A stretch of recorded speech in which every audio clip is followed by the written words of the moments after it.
Welcome to Not Just a Transaction, a podcast series hosted by experienced real estate authorities Nick Prefontaine and Zachary Beach. In each episode, the hosts bring you expert guests to help you navigate the many creative options available for buying or selling a home, while cutting out the costly hurdles of a conventional real estate deal. Hey everybody, this is Zachary Beach and Nick Prefontaine with another episode of Not Just a Transaction podcast. You are lucky enough here today to hear from the better looking brother-in-law. And today we actually have an amazing guest and a good friend of ours, attorney Rob Romano. I think it's the first time I've ever called you attorney Rob Romano. But today, Robert Miles got 27 years in the service of helping families, particularly in the South Shore and in Massachusetts, help them achieve their financial goals. He is also a fully dedicated estate planner and helps families protect their assets. So we thought it was so important to have Rob on today's podcast because on this podcast, we help both buyers and sellers. But as the buyers get to a point where they're able to qualify for their own loans and buy their own property, well, it's really important to make sure that you're doing your correct estate planning. So with that brief introduction, Rob, welcome, my man. Thanks, Zach, and thanks, Nick. I appreciate you guys having me on. It's good to see you guys. And I appreciate you having me on to shed a little light on some things here for your students and listeners. Absolutely. Rob, welcome to the show. Just give our listeners in your words, what it is you do, other than the lovely introduction that Princess Zach read earlier. You can go into tell the listeners about who you are. That was a lovely intro, and Zach couldn't have done much better if I had written it myself. So, I'm pretty sure you did write that intro. Right off my website. Anyway, so I am Rob Romano. I am an estate planning attorney. That's all I do as an attorney. My background in a nutshell is the first half of my career was spent as a financial advisor. So I started that about 30 years ago and enjoyed people help build their wealth through financial planning and traditional investments. But in the late 90s, I saw a couple of families lose everything to a nursing home and some other problems when people didn't have proper estate plans. So that kind of triggered me to go back to law school and learn estate planning. So in an effort to help people preserve and protect their wealth and what they've built for themselves and their families. So I did that. And so for the past 15 years, all I've done is work as an estate planning attorney. And again, the goal of that is just to make sure people's wishes get carried out correctly and their wealth is transferred to their families correctly in case, God forbid, something happens to any of us, which we all know is going to happen at some point. Hopefully it's later rather than sooner, but in this crazy world, nobody knows. So it's important to have things set up correctly. So in your world, you guys obviously do a great job with all kinds of real estate transactions, buying and selling, and all kinds of creative things that you do. So I would counsel, even before we get into the real estate stuff, I would counsel everyone listening to make sure you do have some type of estate plan and have something in place just in case something happens. And so that means not only for your properties, but also for everything else that you have, for your bank accounts, your investment accounts, your IRAs. Those traditional type of accounts can be transferred via just having beneficiaries on those accounts. So, that's an easy way to do it. A lot of people will have things in a trust, and that's another way to do it. But the one asset that you really can't have beneficiaries on is property. So for all you guys out there buying and selling or holding or have investment properties, that's really one of the most important things you have to look at in your estate plan is what would happen if you die? What's going to happen to those properties? So obviously there's different ways to hold properties. That would be the first thing to look at and, speak with an attorney and make sure you are setting things up in the best way for yourself, both to transact business if you're buying and selling, like to keep that money liquid and available. Also for tax purposes, the tax ramifications of how you hold the properties and in selling them, it makes a difference, obviously, whether you hold it in an individual name, if it's in a partnership, if it's an LLC, if it's in a trust. There's different ramifications for all those things. So you want to take a look at, what the options are and what may be the best way for you to own it. And that obviously falls into the estate planning realm. All those different ways that you can own it, you also have to make sure that whether it's a partnership agreement, if it's an LLC, if it's in a trust, you want specific provisions of what happens to things in that entity or what happens to those properties or each property if you die. And that's really one of the most important things I do with my estate planning is helping people figure out what the best way to own property is. And it's probably even more paramount for you guys, where a lot of my clients are, regular mom and pops that have maybe just their single family home. They have one property, or they might be lucky enough to have a vacation home, but they have maybe two properties. You guys have, buying and selling multiple properties or holding multiple properties. It's even more paramount that you look at how you're holding these properties and have that in your estate plan so that it's the best of all worlds. Making sure you have flexibility to use that money if you need it, the best way to hold it as an entity for tax purposes, and the best way to transfer it if something were to happen to you, and have rules of what happens to each property as well if you were to pass away. Hey, Rob, that just because the majority of our listeners are going to be those mom and pops right now. So tell us, what would be, if you give anybody some piece of advice right now, like what's the number one mistake that you see your average Joe or somebody that's just going to buy their first home or maybe is now owned, their vacation home and their single family home? What's the number one mistake that you see people make that you're helping them fix? Number one mistake is probably just holding property in their own name. The reason is if you die with property in your own name, so if it's a married couple like husband and wife, most husband and wives will own property jointly. So that's not as bad, right? If husband dies, wife as a joint owner would then still own the property. So then wife would be the sole owner. But if they both died, then it's a problem. Or if you have single folks, single gentleman buys his first home, it's just in his name. If he dies, then because there's no beneficiary on that property, because you can't have a beneficiary on property, that property would have to go through probate. So biggest mistake is if there's a property in your own name and you die, that property has to go through probate. Probate in a nutshell is just a waste of time and money. It's a court process. It costs thousands of dollars. It can tie up property for 6 months to a year. And, nobody wants that for either reason. So that's the first mistake, is having it go through probate, But the second problem I see equally as important is when you just have property in your own name and you don't have, say, a trust. That's the most common vehicle I use. There's no rules in place as far as what happens to that property after you die. So like, for instance, at my average couple, it's, a mom and pop that has their single family home. And let's say they have 3 children and they have wills, and their wills say, if one of us dies, husband dies, I leave everything to my wife if she's living, otherwise to my 3 kids equally. So husband dies first, wife now has the property in her name. Now she dies, her will says it goes to the 3 kids equally. The problem with that is the 3 kids now own the price equally. So they all own 1/3 of the house. If you're looking, I'm looking at you guys, you can see where I'm going with this, and the listeners probably do already. But when you own 1/3 of a house, that means you have 3 votes. And, what happens if all 3 don't agree? One wants to sell it. One of the kids always needs the money. One wants to sell it. One might want to keep it, especially if it's a vacation home. And maybe one of the other kids is down on their luck and they may want to live there. And of course, that's going to be free, and who knows how long they're going to stay.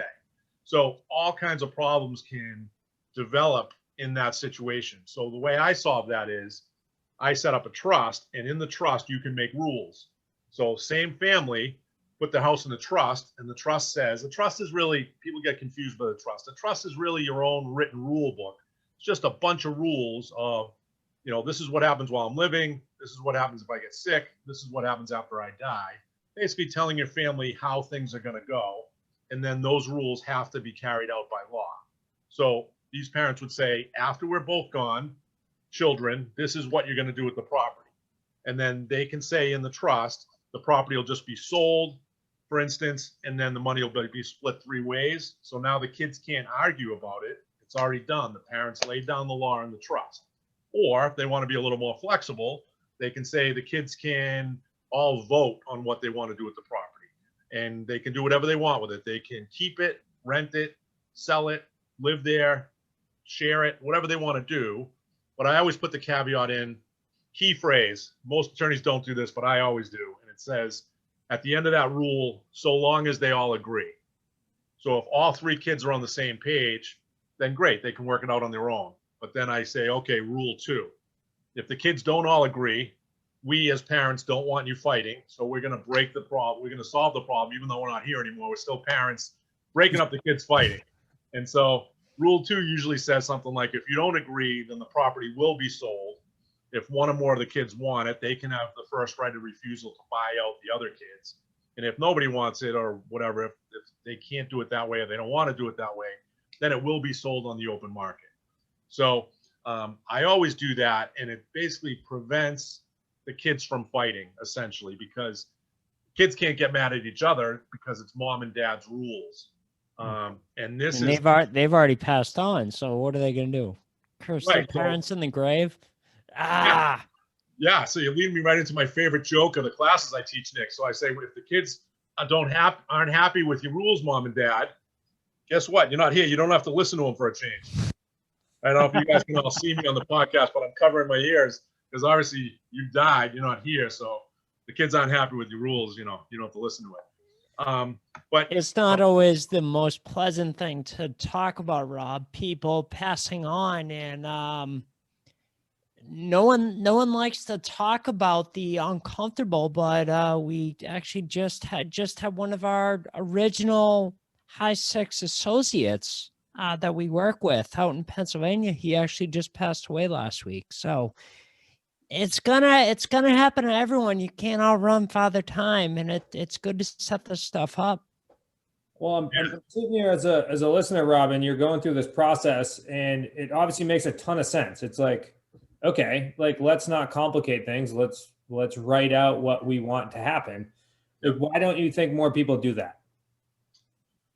Well, first, I'm sorry to hear about your high 6 member. I know it's been a tough year or more with a lot of people passing away, whether through COVID or other things. So, I'm sorry to hear that for you guys and your smart coach and other pre-family people that you guys are dealing with. I think the biggest reason people don't do it is that they just don't know any better. Like, there's still a big misconception out there that people think estate planning means getting a will. Like, I have people call me all the time.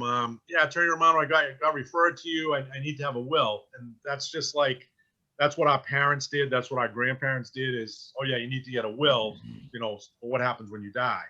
But most people just use that term generically. Like, they think that's what estate planning is getting a will. They just don't know it's a lot more complicated than that, such as having just a will means that things will still go through probate. When you don't have a house in your own name, as I said earlier, and you just have a will, well, that will has to go through probate. So you're still looking at that thousands and thousands of dollars of expenses and 6 to 12 month waiting period. They don't know better that nowadays the more modern way to have an estate plan is to have a trust instead of a will. So I just think the trust education hasn't gone mainstream where, by the time your kids are a little older, Zach, hopefully they won't be saying, hey, we need to get a will someday. Hopefully things will have progressed to say, hey, I need to get a trust now. Like, hopefully trust will be replacing wills. So it'll be more commonplace. But that's why I teach a lot of classes and I try to get the word out. When people hear the differences between wills and trusts, and I explain them thoroughly, people almost all the time, unless they have a very, very simple situation, will opt to get a trust, especially for properties, to make sure that properties don't have to go through probate. And as I said earlier, so that there'll be rules associated with each property. Earlier, I'll just say one more thing, is that you had mentioned some clients or some folks that may be listening have vacation properties. Vacation properties are even more important to have rules. If it's a single family home, let's say this couple I mentioned with the 3 kids, let's say the kids are older, the kids are all in their 40s and they're married and the parents in their 60s and 70s. Well, if those parents pass away, the kids may not need the parents' residence because they're all grown and gone and they have their own families and their own houses. But if they have a second home on Cape Cod or in Newport, you know, that's been the summer place that the whole family uses, and now the parents are gone, you really need rules for what happens to that second home, because in my experience, some of the kids use the property, some don't, or who's going to get July 4th week, who's going to pay all the expenses, if you rent it out a little bit, who's collecting the rent, who's doing the management of the property. All that stuff needs to be set out in the trust so that the kids know what's happening with the vacation property as well. I just have one other question, and I want to make sure that we don't forget to, because you do teach classes, so I want to make sure, and you're a wealth of knowledge. When, because I mean, Nick and I would say is relatively young, but we have trusts and wills set up. Like, when do you believe that people should start like this process? Okay, so I'll try to answer this briefly. I usually tell people there's three kind of phases of estate planning, or three maybe different times you should think about it. The first phase is when you're young or you have young children. So let's say a young couple, like choose you for example, Zach. Let's say it's a 30-year-old, roughly 30-year-old couple, has a couple of young kids. Okay, at a minimum, you need to have wills with guardianship provisions that say, God forbid, husband and wife get hit by the proverbial bus. Who's going to raise the kids? Who's going to look out for the kids as far as with our money, you know, provide for them, you know, manage the assets for the kids, that stuff, and have kind of a basic estate plan with a will, power of attorney, healthcare proxy, like the basic documents. So when you're young and you don't have a lot of assets, you need to at least have that will with guardianship provisions. That's what I call phase one. Then as you start to get a little older and you start to get more assets, especially properties. So this could be in your 30s, could be in your 40s, could be your 50s. At some point when you get more assets, and it depends what state you're in. If you're in Massachusetts and you have more than $1 million and you're married, you need to have a trust, or else you're going to have estate tax, Massachusetts estate taxes. So as your wealth grows, if you own properties, then at some point, phase two means you should have a trust. And at this point, it would be a revocable trust. So you still have access to all the assets, but in a revocable trust, you can still make all those rules and you can still avoid probate, and it will also help you with estate taxes. So at whatever age that is, you know, as you get more assets or you get some properties, you're probably going to want a revocable trust. And then phase three usually becomes around retirement age, 60 plus, so 60, 65, 70. The conversation shifts to, okay, I'm older now. I'm not Superman anymore when I was 30. I'm 65 or 70. There's a chance I could get sick, and God forbid I could end up in a nursing home. How do I preserve and protect what I have so that I don't lose all my assets if I get sick? So that starts to shift the conversation into preserving and protecting what you have. We often use irrevocable trust, but you can't do that until, you know, around retirement age. So phase one, when you're young couple, get the basics in place, especially for your young children. Phase two, when you start to get a little money or properties, get a revocable trust. And then phase three, when you're older, get into the preserve and protect what you have mode. Love it. No, love the depth of knowledge there. Nick, why don't you go ahead and ask your favorite question as we wrap up this podcast?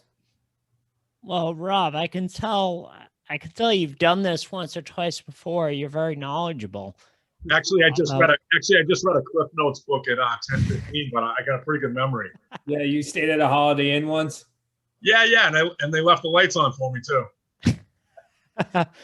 Well, I think most importantly, our listeners want to know, they're dying to know the question, why is it not just a transaction to you? In other words, why do you give a shit?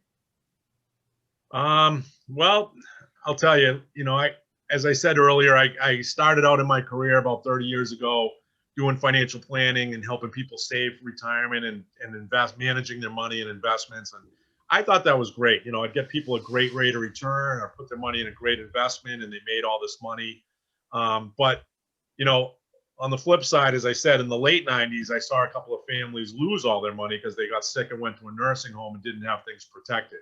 So for me, that's why I shifted over to the legal side. I just became very passionate about trying to help people preserve and protect their life savings. Because let's face it, we all work hard. You know, you guys on your side, I know you're doing, everybody's making their calls, everybody's hustling, everybody's trying to do deals, everybody's fighting to build wealth for themselves and their families. You don't work 30, 40, 50 years of busting your butt and not have anything set up. And then God forbid somebody has a stroke or gets in an accident, goes into a nursing home, and then poof, everything's gone and there's nothing left to show for 40 or 50 years worth of hard work. So having seen that, I just said, this is wrong. People shouldn't get wiped out.